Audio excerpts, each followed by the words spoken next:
So, mayroon na po, Kel. So, May na po na. amang introduction, parang kami po ay mga third year criminology student na may subject na religion, religious experience, and spirituality. So, ang purpose po nga, ang pagkanda kaming interview nga dyan ay para makasagap kami mga idea about sa mga culture and belief ang mga Cuyonon. So, among napili is Cuyonon tribe. So, kami po apakitaw indong permiso para mag-video po o mag-record ang indong mga kukunon sa interview nga dagi. So, para sa ating opening question. Number 1, can you tell me about yourself and your role or position within your community?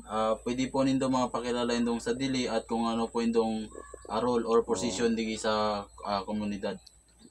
Ako nga pala ay si Juji Planas. Nakatira po ako dito sa Purok Bagong Silang. Ako po ay Purok President po dito sa amin pong sityo ng Purok Bagong Silang po. So, second question po. How long have you lived in this community or practiced the Cuyonon traditional belief? So, pangalawang question po, mororon po kamo labag nga ka-star sa komunidad niya dyan sa Purok. Ako po ay umpisang bata digi sa lugar na dyan, sa Barangay Magara, ay nasa halos 40 years old na po. Okay, so Na nakatira po rito. section 1. Number 1 nga question. Can you describe the spiritual belief traditionally held by the Cuyonon tribe? Pwede po nindo ma-describe ang spiritual na paniniwala or tradisyon ni ang mga Cuyonon. Ako po ay bilang Cuyonon na ipakita po naman na sa pamagitan ng pagto sa Ginoong Diyos para padayon po ang kamatinglo ang pagburuwatan bilang isarang tao, bilang isarang Cuyonon digi sa lugar nga dyan, di ka naman po. Second question. What are some important rituals, ceremonies, or traditions practiced in your community? So ano po ang mga importanteng ritual or seremonya or tradisyon na ipapractice po digi kanatad sa itong lugar? Ang pinaka-importante digang seremonya bilang Cuyonon, ang pagsilbi po sa Ginoo, ang pagsimba po para makaresibira ang kaligtasan po na tataw at ang Diyos.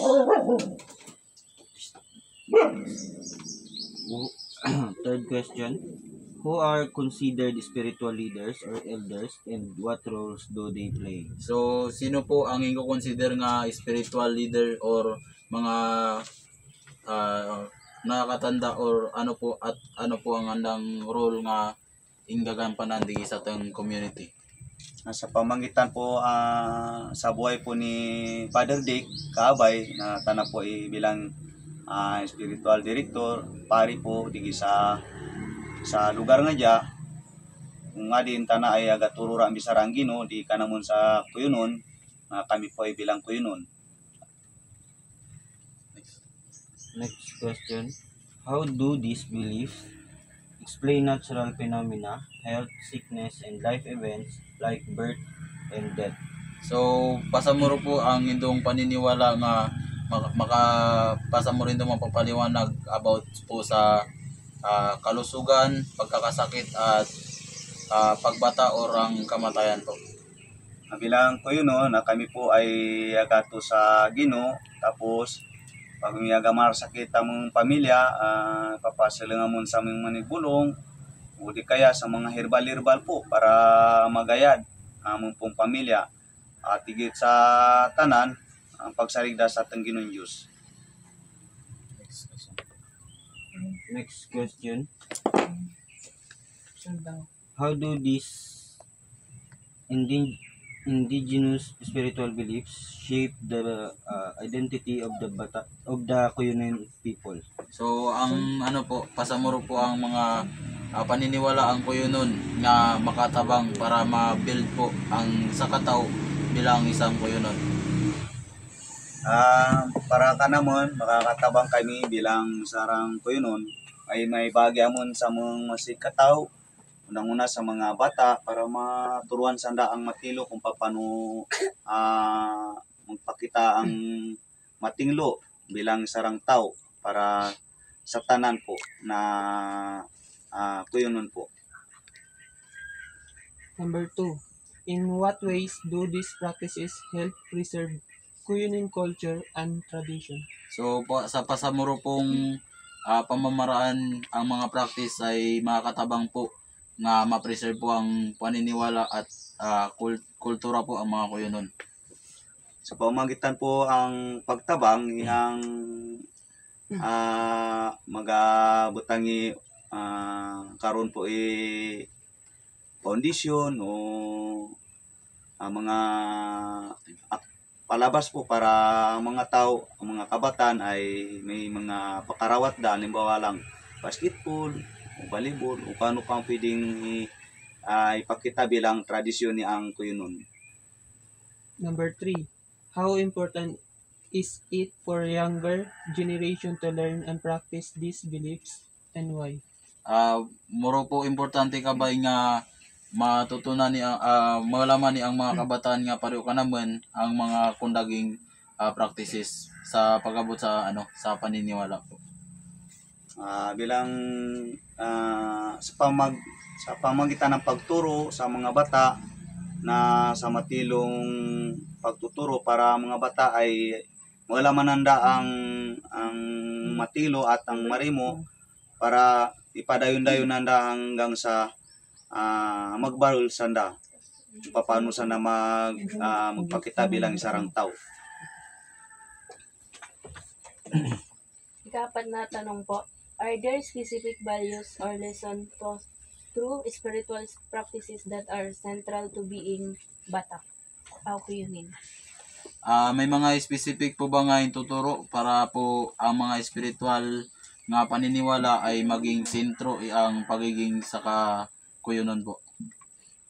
Ano po ang mga lesson nga ituturo para makatabang po sa kuyunon nga maging sentro po anang kabwi?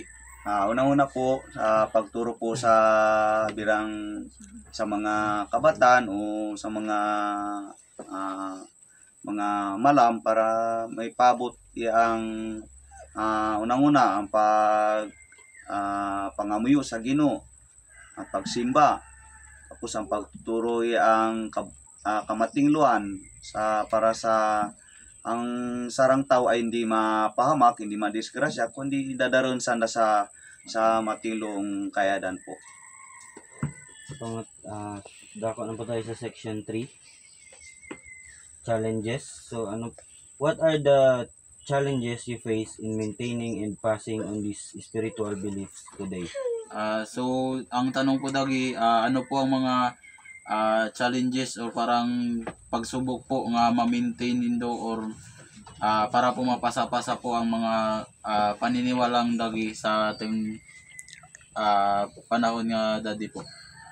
Kailangan po ay pakita po na kaming mga kuyunon ay among lingwahe ay hindi pwedeng ibailoan ang isarang lingwahe. Pag kuyunon, kailangan ipakita na talagang kuyunon. At hindi po diya ikaya kasi mamay kukon nga Pilipino. Yun lang po. So, pangalawang tanong. How has modern religion like Christianity, Islam, etc. and modernization affected your traditional beliefs and practices? So, pasamuro po kabay ang mga makabagong religion o ay makakaapekto sindong mga paniniwala at mga practices? Sa pamagitan ng kung ano man ang mga pagsubok na gabot ka naman bilang kuyunon, sa pamagitan ng religion, sa paniniwala ay kailangan dapat ay pantay-pantay lang. Hindi yung wala pong tinatanggihan kabila man o sa basta ang importante ang paniniwala po sa Diyos. Third question. Are there efforts within your community to preserve and promote these spiritual traditions? Next question po ang andigi may mga imbubuhat po ba kamo sa community para ma-preserve or para mapanatili or ma-promote ang mga kundaging paniniwala as ko yun nun? Para ma-maintain, unang-una sa mga bata hanggang magbabawal sanda, hanggang sa henerasyon, ay kailangan nandang malaman nanda ang unang-una ang pagserbi sa Ginoo, ang pagrespeto sa gurang-gurang, ang paggalang sa mga lula't lulo, ay kailangan dato ay may pamana po kananda hanggang sa mga darasumpang nabubidigi sa ibubuong kalibutan. So, we're going to section 4, reflection and hopes. Number 1, in your opinion, what is the significance of keeping this spiritual belief alive for future generations? So, sindong opinion, ano po ang kaimportantehan ang mapanatili po ang mga kundaging paniniwala para po sa mga madason nga henerasyon, yung mga kuyo nun. Ano po ang So, akong opinion bilang for president, di sa kuyunon, amon pamilya, ay kailangan ay mapanatili ang pagtuo sa Ginoo, ang pagserbisa sa masikataw, kung paano kita ay maging mabait na isang tao, at kung paano ipakita ang pagrespeto, ang paggugma, ang isara-misara, at may panatiling maayos ang pagtarabidan ang bawat pamilya, at hindi po magkawatak-watak, hindi po magsurwayan, kundi ang paggugma po. So, next question. How can outsiders, such as scholars, government, NGOs, respectfully support your effort to preserve your culture and belief? Pasamuro po ang mga government nga sinungsilang po ay makakapagsuporta kanindo para ma-support indong mga kultura at paniniwala. Pasamuro kabayan sanda kasusuporta kanindo. Unang-una, kami po ay magarapit sa gobyerno upang kami tabangan. Unang-una ay edukasyon para ang mga bata ay makaula magbasa, makaula magsulat, at sandang pagbol, at least hindi sanda maligaw, kundi sanda ay mayroon ding may diyan sandarang natutunan sandang pag-aradalon at kalam sandang basa. At hindi sanda po maluko ang sarang ang masikataw. So, for the last question, is there anything else you'd like to share about the role of your spiritual belief in maintaining your ethnic identity? So may mga alag po ba kamo nga ma-share about po sa indong role parang bilang president na ma-maintain ang pagkakakilanlan bilang isang kuyunon? Akin pong masishare sa kapwa ko kuyunon, kailangan ipakita na kita ay sarang kuyunon. Hindi kita moya sa masikataw, at unang-una mabuhat kita matinglo sa masikataw, ipakita itong pagtarabangan, paggugman, para diyan mapanatili amon ang kayadan at katingluan bilang kuyunon. Unang-una sa pamilya, kung paano magkaroon ng pamilya, magtrabaho, maggubra. Yun po, para ipadayon-dayon po hanggang sa madarason pa na henerasyon po.